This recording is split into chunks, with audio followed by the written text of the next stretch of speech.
যে সমস্ত ভাইরা 12 তাকবীরের কথা বলে থাকেন তিনারা দলিল দেন ইন্না নবিয়া সাল্লাল্লাহু আলাইহি সাল্লাম কাব্বারা ফিল ঈদাইন ফিল উলা সাবআন ক্বাবলা আল কিরাআতি ওয়া ফিল আখিরাতি খামসান ক্বাবলা আল কিরাআ।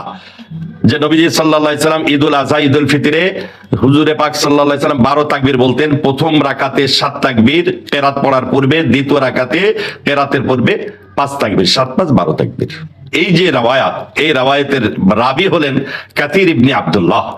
যে হাদিসটি দ্বারা তিনারা দলিল পেশ করেন সেই হাদিসের বর্ণনাকারী কাসির ইবনে আব্দুল্লাহ তিনি কেমন ব্যক্তি ছিলেন তার ব্যাপারে বর্ণনা দেওয়া হয়েছে। ক্বালা শাফি রাহিমাহুল্লাহ ওয়া রুকুনুন মিন আরকানিল কিযবি, যে তিনি মিথ্যাবাদীদের একজন মধ্যমণি ব্যক্তি ছিলেন, অর্থাৎ বড় মিথ্যাবাদী ব্যক্তি ছিলেন। ওয়াকাল আবু দাউদ হুয়া কাযাব, ইমাম আবু দাউদ রাহিমাহুল্লাহ বলেন তিনি মিথ্যাবাদী ছিলেন।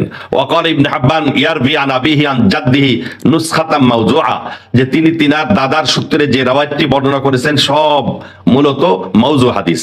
ওয়াকাল আন-নাসাই ওয়া দারকুতনি হুয়া মাতরুকুল হাদিস, ইমামে নাসাই ইমামে দারকুতনি বলেন যে তার হাদিস পরিহারযোগ্য, তার হাদিস গ্রহণ করা হবে না। ওয়াকাল ইবনে মাইন লাইসা বিশাইইন, আল্লামা ইবনে মাইন তিনি বলেন যে তিনি উল্লেখ করা যায় এমন কোন ব্যক্তি না, অর্থাৎ গ্রহণযোগ্য ব্যক্তি না, তার হাদিস গ্রহণ করা যাবে না।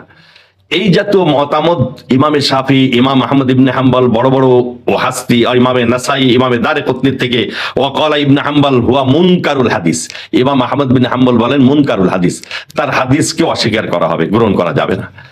এই জাতীয় বর্ণনা যে ব্যক্তির ব্যাপারে কাসির ইবনে আব্দুল্লাহ তার থেকে বর্ণনা করা হয়েছে 12 তাকবীরের হাদিস। এবার আপনারাই বলেন 12 তাকবীরে ঈদের নামাজ পড়বেন না 6 তাকবীরে পড়বেন?